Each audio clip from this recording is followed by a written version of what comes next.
Hey everyone, कैसे आप सब। इस वीडियो की शुरुआत में मैंने जो सारे पौधे आपको दिखाए और साथ ही अपने प्रीवियस वीडियोस में जो मैंने आपको बताया है कि ये आउटडोर प्लांट्स हैं, इन्हें अच्छी रोशनी चाहिए, तो उन सारे पौधों का एक जनरल केयर इंस्ट्रक्शन मैं इस वीडियो में आपके साथ शेयर करने वाली हूँ। वीडियो पूरा देखिएगा क्योंकि ये वीडियो आपको गार्डनिंग में काफ़ी मदद करने वाला है।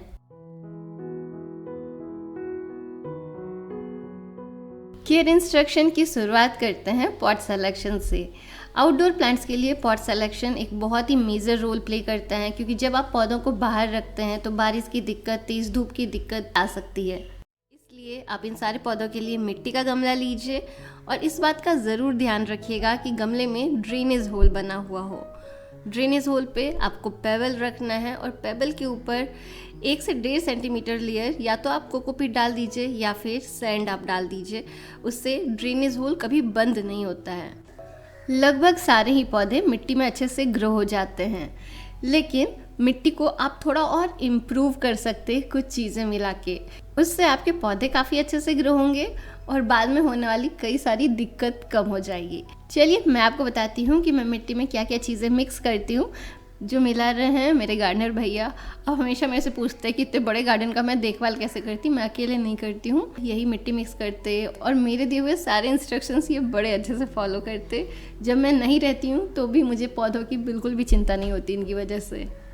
मिट्टी तैयार करने का सबसे पहला स्टेप होता है कि बड़े बड़े पत्थर जो हैं उन्हें हटा लेना और जो भी मिट्टी में गांठें होती हैं ना, उसे तोड़ दीजिए।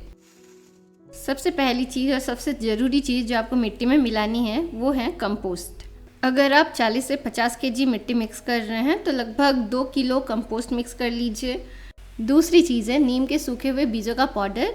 ये मैं लगभग आधा किलो मिक्स करती हूँ, इससे गमले में दीमक, निमेटोड्स ये सब नहीं लगते हैं।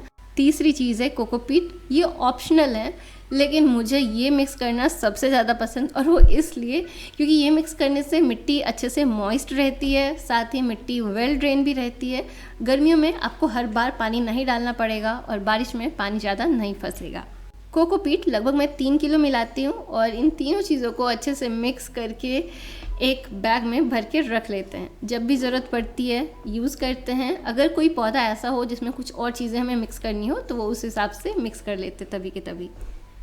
इस तरह के 2 बैग्स अभी भर जाएंगे जो कि कम से कम 3-4 महीने तो चल ही जाएगा। चलिए अब दूसरे केयर इंस्ट्रक्शंस देख लेते हैं। दोस्तों, जब हम पौधे को ज़मीन में लगाते हैं तो पौधे की जड़ें इधर उधर फैलती और हर तरफ से अपना भोजन, जिसे न्यूट्रिएंट्स कहते हैं, वो एब्जॉर्ब करती है। लेकिन जब हम पौधों को गमलों में लगाते हैं तो जड़ों के पास बस थोड़ी सी मिट्टी रहती, जिसका कुछ टाइम बाद न्यूट्रिएंट्स खत्म हो जाता है और इस वजह से गमलों में लगाए हुए पौधों में फर्टिलाइज़र डालना काफ़ी ज़रूरी है। आप चाहें तो कोई सॉलिड फर्टिलाइज़र यूज़ कर सकते हैं, जैसे कि किचन वेस्ट से बनाया हुआ कंपोस्ट। इसे मैं घर पे ही तैयार करती हूँ। मैंने डिटेल वीडियो किया हुआ है कि कैसे इसे तैयार करते हैं। उस वीडियो की लिंक नीचे वीडियो डिस्क्रिप्शन में डाल दूँगी, आप ज़रूर देख लीजिएगा। न्यूट्रिएंट लेवल काफ़ी अच्छा रहता है और पौधों में काफ़ी अच्छा ग्रोथ देखने को मिलता है। इसे आप 1 से 1.5 महीने में यूज़ कर सकते हैं, लगभग 60 से 70 ग्राम हर एक प्लांट में। और अगर आप कुछ ऑर्गेनिक फर्टिलाइज़र ख़रीदना चाहते हैं तो सीवीड एक बहुत ही अच्छा ऑप्शन है। बस आपको 5 से 10 ml सीवीड का 2 लीटर पानी में डिज़ोल्व करना है और हर महीने एक बार लगभग 250 ml अपने सारे पौधों में डाल देना है। सही गमला और सही न्यूट्रिएंट्स देने के बाद एक और ज़रूरी चीज़ है जिसका आपको ध्यान रखना है, वो है पौधों को किसी भी तरह के रोग से या कीड़ों से बचा के रखना। और उसके लिए जो बेस्ट प्रिवेंटिव मेजर है वो है नीम ऑयल। अगर आप अपने गार्डन में हर महीने एक बार नीम ऑयल स्प्रे कर देते हैं तो कई सारे प्लांट प्रॉब्लम्स आपके गार्डन में आएंगे ही नहीं। अब बात करते हैं कि नीम ऑयल को स्प्रे करने के लिए प्रिपेयर कैसे करना है। एक्चुअली नीम ऑयल पानी में घुलता नहीं है, कोई भी तेल नहीं घुलते, इसलिए नीम ऑयल को घोलने के लिए उसमें कुछ ना कुछ आपको डिटर्जेंट मिक्स करना होगा। ऑर्नामेंटल प्लांट्स के लिए नीम ऑयल प्रिपेयर करते वक्त आप कोई भी सर्फ या हैंड वॉश यूज़ कर सकते हैं, लेकिन जब एडिबल प्लांट की बात करते हैं तो उस केस में नीम ऑयल को पानी में डिज़ोल्व करने के लिए हमारे पास एक ऑर्गेनिक डिटर्जेंट का ऑप्शन है और वो है पानी में फुलाया हुआ रीठा। आपको पता है पुराने ज़माने में जब शैम्पू सब नहीं हुआ करता था तो लोग आंवला, रीठा और सिकाकाई को रात भर फुला करके उससे बाल धोया करते थे। बड़ी अच्छी फ्रोदिंग होती है और बाल भी अच्छे से साफ़ हो जाते हैं। अभी के ये शैम्पू सब ने मुझे बिगाड़ दिया, वरना मेरी माँ तो बचपन में मेरे बाल आंवला, रीठा और सीकाकाई से ही धोती थी। फ्रेंड्स, मुझे ऐसा लगता है ना, वो सारे इंडिजिनस नॉलेज जो थे वो काफ़ी ज़्यादा ज़रूरी थे, वो हमारे लाइफ स्टाइल का एक हिस्सा थे और उन्हें अब वापस हमें अपनी लाइफ स्टाइल में लाना होगा इन सारे केमिकल प्रोडक्ट सबसे बचने के लिए। चलिए, बातें तो बहुत हो गई, अब नीम ऑयल स्प्रे तैयार कर लेते हैं। मैंने इस जग में 2 लीटर पानी लिया है और मैंने 10 रीठा को ओवरनाइट सोक किया है।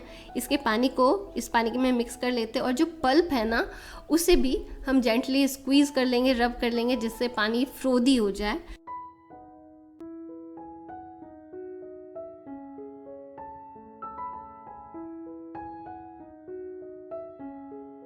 2 लीटर पानी हमने लिया है, तो इसमें हम 5 से 6 ml नीम ऑयल का डाल देंगे। नीम ऑयल आपको बड़े ही आराम से ऑनलाइन या फिर किसी भी मेडिसिनल शॉप या ग्रॉसरी स्टोर में मिल जाएगा। ये 100% प्योर नीम ऑयल है और इसलिए हमें इमल्सिफायर की ज़रूरत पड़ी। जो एग्रीकल्चर ग्रेड के नीम ऑयल होते हैं उसमें पहले से ही कोई इंसेक्टिसाइडल सोप मिक्स्ड रहता है, तो उसे बस पानी में डाल करके स्प्रे करना होता है। अच्छे से मिक्स कर लीजिए, इसे स्प्रे बॉटल में डालिए और अपने पौधों पर स्प्रे करिए, महीने में 1 बार ज़रूर ही। सारी चीज़ों के बारे में बात कर ही लिया है, तो वाटरिंग पे भी बात कर लेते हैं। जब भी आपको ऊपर की मिट्टी सूखी सी दिखे, पानी ज़रूर डाल दीजिए। ये तो थे कुछ केयर इंस्ट्रक्शन। वीडियो को एंड करने से पहले मैंने सोचा आपको अपना फेवरेट रोज़ भी दिखा दूँ। देसी गुलाब है ये, बड़ी ही अच्छी स्मेल होती और मुझे ये रोज़ सबसे ज़्यादा पसंद है। फ्रेंड्स, इस वीडियो में बस इतना ही। मिलूंगी आपसे अपने अगले वीडियो में। ख्याल रखिएगा अपना, ख्याल रखिएगा मदर नेचर का। Bye friends, take care, happy gardening. Green earth, healthy earth, happy earth. Prakriti's garden signing of.